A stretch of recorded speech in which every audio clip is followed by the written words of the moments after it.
علم اخلاق کا درجہ۔ حضرت عبداللہ ابن عمر رضی اللہ عنہ سے روایت ہے کہ رسول خدا صلی اللہ علیہ وسلم نے ارشاد فرمایا کہ تم میں سب سے اچھے وہ لوگ ہیں جن کے اخلاق اچھے ہیں۔ رسول کریم صلی اللہ علیہ وسلم نے اپنی تعلیم میں ایمان کے بعد جن چیزوں پر بہت زیادہ زور دیا ہے اور انسان کی سعادت کو اور خوش نصیبی کو ان پر موقوف بتلایا ہے، ان میں سے ایک یہ بھی ہے کہ آدمی اخلاق حسنہ اختیار کرے اور برے اخلاق سے اپنی حفاظت کرے۔ رسول کریم صلی اللہ علیہ وسلم کی بعثت کے جن مقاصد کا قرآن مجید میں ذکر کیا گیا ہے، بیان کیا گیا ہے، ان میں ایک یہ بھی بتایا گیا ہے کہ آپ کو انسانوں کا تزکیہ کرنا ہے۔ وَيُزَكِّيهِمْ قرآن میں ہے وَيُزَكِّيهِمْ، اور اس تزکیہ میں اخلاق کی اصلاح اور درستی کی خاص اہمیت ہے۔ حدیث کے مختلف کتابوں میں خود آپ صلی اللہ علیہ وسلم سے یہ مضمون روایت کیا گیا ہے کہ میں اخلاق کی اصلاح کے لیے مبعوث کیا گیا ہوں، بھیجا گیا ہوں، یعنی اصلاح اخلاق کا کام میری بعثت کے اہم مقاصد اور میرے پروگرام کے خاص اجزاء میں سے ہے، اور ہونا بھی یہی چاہیے تھا، کیونکہ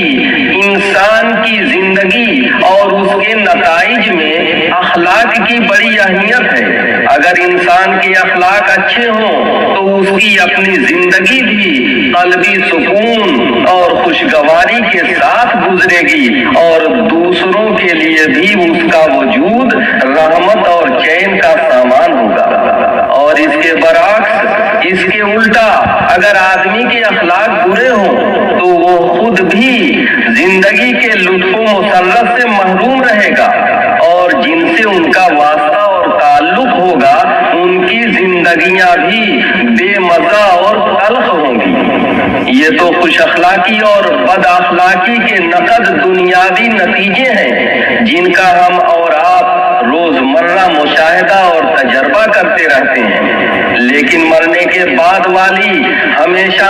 والی زندگی میں ان دونوں کے نتیجے ان سے بدرجہ زیادہ اہم نکلنے والے ہیں۔ آخرت میں خوش اخلاقی کا نتیجہ ارحم الراحمین کی رضا اور جنت ہے،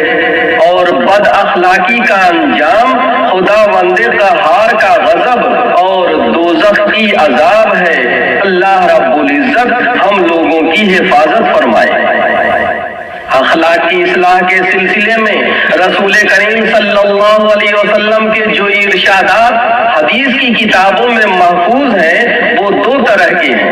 ایک وہ جن میں آپ نے اصولی طور پر حسن اخلاق پر زور دیا ہے اور اس کی اہمیت و فضیلت اور اس کا غیر معمولی اخروی ثواب بیان فرمایا ہے،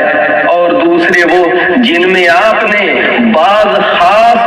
اخلاق حسنہ اختیار کرنے یا اسی طرح بعض مخصوص بد اخلاقیوں سے بچنے کی تاکید فرمائی ہے۔ چنانچہ آپ صلی اللہ علیہ وسلم کا ارشاد مبارک ہے، حضرت ابو ہریرہ رضی اللہ عنہ سے روایت ہے کہ رسول کریم صلی اللہ علیہ وسلم نے ارشاد فرمایا، ایمان والوں میں زیادہ کامل ایمان والے وہ لوگ ہیں جو اخلاق میں زیادہ اچھے ہیں۔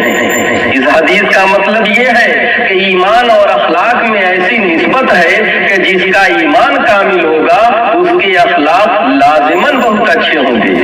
اور جس کے اخلاق بہت اچھے ہوں گے اس کا ایمان بھی بہت کامل ہوگا۔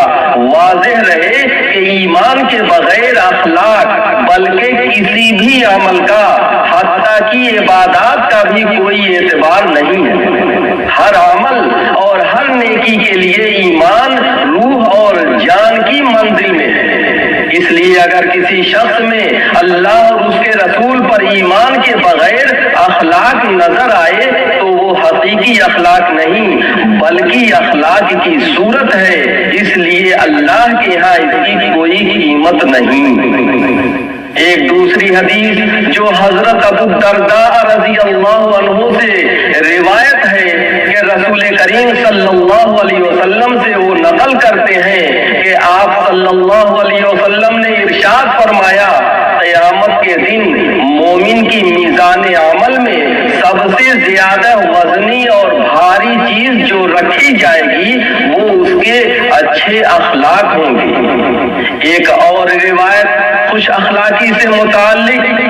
یہ بیان کیا جاتا ہے کہ بعض صحابہ کرام نے عرض کیا کہ یا رسول اللہ، انسان کو جو کچھ عطا ہوا ہے، جو کچھ ملا ہے، اس میں سب سے بہتر کیا ہے، سب سے اچھا کیا ہے؟ تو آپ صلی اللہ علیہ وسلم نے ارشاد فرمایا کہ اچھے اخلاق۔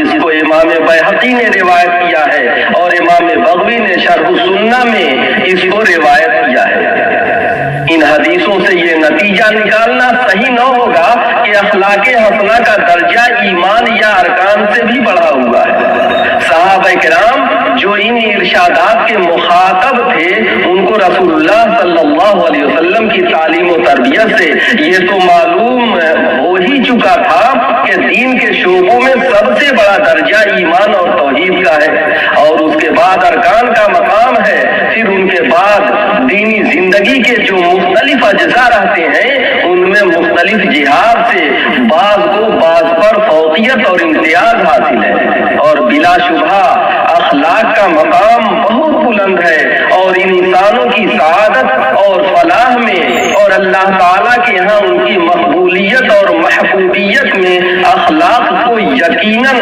خاص الخاص دخل ہے۔ حضرت عائشہ رضی اللہ عنہا فرماتی ہیں کہ میں نے نبی کریم صلی اللہ علیہ وسلم کو فرماتے ہوئے سنا، میں نے نبی کریم صلی اللہ علیہ وسلم کو فرماتے ہوئے سنا، آپ ارشاد فرماتے تھے کہ صاحب ایمان بندہ اچھے اخلاق سے ان لوگوں کا درجہ حاصل کر لیتا ہے جو رات بھر نفلی نمازیں پڑھتے ہیں اور دن کو ہمیشہ روزہ رکھتے ہیں۔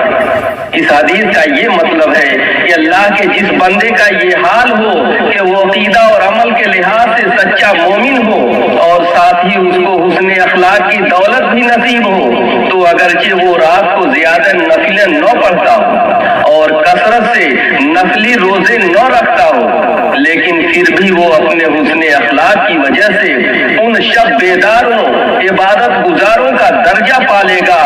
جو قائم اللیل اور صائم النہار ہوں، یعنی جو راتیں نفلوں میں کاٹنے